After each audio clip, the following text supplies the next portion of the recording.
बिस्मिल्लाहिर्रहमानिर्रहीम। अस्सलाम वालेकुम। मैं हूं तसव्वुर शहजाद और आप देख रहे हैं तसव्वुर शहजाद ऑफिशियल। नाज़रीन, पाकिस्तान में दहशत गर्दी के बढ़ते हुए वाक़यात एक बहुत बड़ी अलार्मिंग पोजीशन में है और इन वाक़यात के पीछे कौन है और पाकिस्तान को क्यों अदम इस्तेहकाम का शिकार किया जा रहा है, इस हवाले से आज गुफ्तगू करेंगे। ये हमारे इस साल 2022 का आखिरी व्लॉग है। कल से नए साल के साथ नए मौज़ूआत के साथ आपकी खिदमत में हाज़िर होंगे। अगर आपने हमारा चैनल सब्सक्राइब नहीं किया तो सब्सक्राइब कर लीजिए, बेल आइकन का बटन दबा दीजिए और कमेंट सेक्शन में अपनी राय ज़रूर दीजिएगा। नाज़रीन, पाकिस्तान में दहशत गर्दी का जो ये हालिया एक सिलसिला शुरू हुआ है, इसके पीछे तहरीक तालिबान पाकिस्तान है। TTP ने फायरबंदी का मुआहदा ख़त्म होने पर दहशत गर्दी के वाक़यात का बाकायदा ऐलान किया था और ये कहा था कि वो अब पाकिस्तान में दहशत गर्दी शुरू कर देंगे। और इसके लिए उन्होंने बाकायदा 28 दिसंबर को ये मुआहदा 28 नवंबर को ये मुआहदा ख़त्म हुआ था और 30 नवंबर को बाकायदा बलूचिस्तान में पहला हमला किया गया था और उसके बाद ये सिलसिला चलते हुए बन्नू और दीगर इलाकों से होता हुआ इस्लामाबाद तक भी पहुंच चुका है नाज़रीन।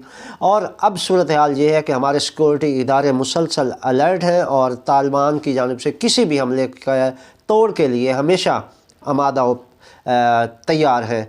नाज़रीन, एक और जो यहाँ पे गंभीर सूरत हाल है वो ये है कि बलूचिस्तान की एक अलहदगी पसंद तंजीम के साथ भी तहरीक तालिबान ने एक इल्हाक किया है और उस इल्हाक का मकसद ये है कि ये दोनों मिलकर दहशत गर्दी की कार्रवाइयाँ करेंगे। बलूचिस्तान में अलहदगी की तहरीकें चल रही हैं और उनके पीछे भारत का हाथ बाज़ाब्ता तौर पर है। और हैरान कुन चीज़ ये है कि हमारी हुकूमत न जाने क्यों आलमी बरादरी को हक़ाइक़ बताने में ताहाल नाकाम है। हमने कुलभूषण यादव को बलूचिस्तान की सरज़मीन से रंगे हाथों पकड़ा, उसके सारे सबूत, उसके इतराफ़ी बयानात और ये सारी चीज़ें होने के बावजूद हम आलमी बरादरी को ये बताने में नाकाम रहे हैं कि भारत पाकिस्तान में दहशत गर्दी करवा रहा है।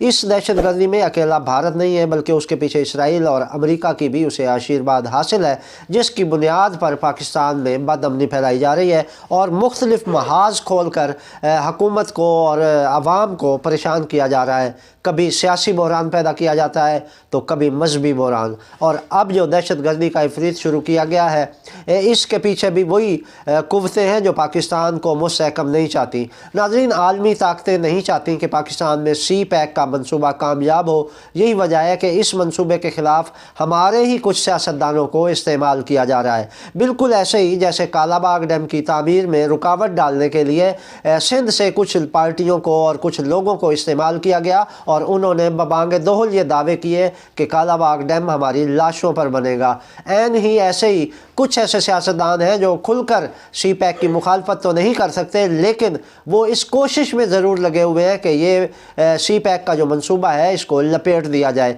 यही वजह है कि पाकिस्तान में मुसलसल सियासी बहरान पैदा किया गया और जो जारी और सारी है और इसके मुस्तकबिल करीब में हल होने के भी कोई इम्कानात दिखाई नहीं दे रहे। जबकि इसके साथ ही जो मजहबी दहशत गर्दी है उसको भी फ़रोग़ दिया गया और अब दहशत गर्दों को मुनज़्ज़म किया जा रहा है। वफाकी वज़ीर दाखिला राना सनाउल्लाह कहते हैं कि 7,000 के करीब अफरादी क़ुव्वत है इनके पास और इनके 35,000 के करीब इनके इत्तेहादी और अलाए हैं और इनके रिश्तेदार हैं दहशत गर्दों के, जो इनको सपोर्ट करते हैं और इनके साथ हर तरह की मुआवनत करते हैं। तो इस तरह अगर इस आदाद व शुमार को मद्देनज़र रख कर देखा जाए तो ये एक बहुत बड़ी फ़ोर्स है जो हमारे अमन व इस्तेहकाम के ख़िलाफ़ बरसर पैकार है। तो इस हवाले से हमारी फोर्सेस को भी इनसे जो मुनज़्ज़म अंदाज में इनका मुकाबला करना होगा। इस हवाले से जहाँ पुलिस अपनी ज़िम्मेदारियाँ निभा रही है वहाँ CTD की जानिब से भी कार्रवाइयाँ जारी हैं, लेकिन ये कहना भी हक बजानिब होगा कि CTD की ज़्यादातर कार्रवाइयाँ फ़र्ज़ी और कागज़ी कार्रवाइयाँ होती हैं। इनमें असल मुजरमों तक पहुँचने के लिए इन्हें मज़ीद मेहनत की ज़रूरत है, जबकि इसके स्ट्रक्चर को भी मज़ीद इस पर नज़रसानी करना होगी। नाज़रीन, इस हवाले से जो बलूचिस्तान की अलहदगी पसंद तंजीम और TTP में मुआहदा हुआ है उसमें यह तय किया गया था कि वो TTP की बैत करेंगे, वो बलोच अलहदगी पसंद तंजीम में, और उनके साथ मिलकर हिजरत और जिहाद, ये उनके अल्फाज थे कि हम मिलकर हिजरत और जिहाद में हिस्सा लेंगे और اپنی آزادی حاصل کریں گے۔ ناظرین، آخر کیا وجہ ہے کہ یہ بلوچستان میں شدت پسند تنظیمیں علیحدگی کی ڈیمانڈ کر رہی ہیں؟ اس کی بنیادی وجہ یہ ہے کہ ہماری حکومت کی جانب سے انہیں مسلسل نظر انداز کیا گیا ہے۔ ہم اگر کوئی بلوچستان کی بہبود کے لیے فنڈز بھی جاری کرتے ہیں تو مخصوص سیاستدانوں اور سیاسی جماعتوں کو دیا جاتا ہے۔ وہ فنڈ وہی سیاسی جماعتیں اور سیاستدان خود غبن کر لیتے ہیں، جبکہ عوام تک اس کے ثمرات نہیں پہنچ پاتے، جس کی وجہ سے ان میں نفرت پائی جا رہی ہے۔ اور یہ نفرت ختم کرنے کا واحد ذریعہ یہ ہے کہ بلوچستان کے عوام کو ان کا حق دیا جائے۔ ابھی ناظرین، اس وقت گوادر میں جو حق دو تحریک چل رہی ہے، اس میں بھی حکومت کی جانب سے غفلت کا مظاہرہ کیا گیا اور ایک غلط پلاننگ کے تحت عوام کو مشتعل کیا گیا۔ ناظرین، گوادر میں ماہی گیر اپنے مطالبات کے حق کے لیے دھرنا دیے بیٹھے تھے، جبکہ صوبائی حکومت کی غلط پالیسی کی وجہ سے ان کے اس دھرنے پر لاٹھی چارج کیا گیا اور طریقہ اختیار کیا گیا، جس سے ان مظاہروں اور مظاہرین میں حکومت کے خلاف نفرت پنپ رہی ہے۔ ناظرین، یہ اگر ان کو مطالبات دیکھے جائیں تو وہ اتنے انہونے نہیں ہیں، بلکہ جائز مطالبات دکھائی دیتے ہیں۔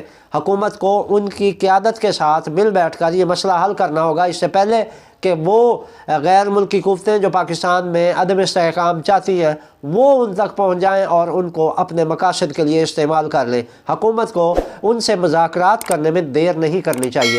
یہ حق دو تحریک کے رہنما پاکستانی ہیں، وہ عوام جو دھرنوں میں بیٹھے ہیں، وہ خواتین اور بچے، وہ پاکستانی ہیں اور پاکستان سے محبت کرتے ہیں، ان کے مطالبات بھی کافی حد تک جائز ہیں۔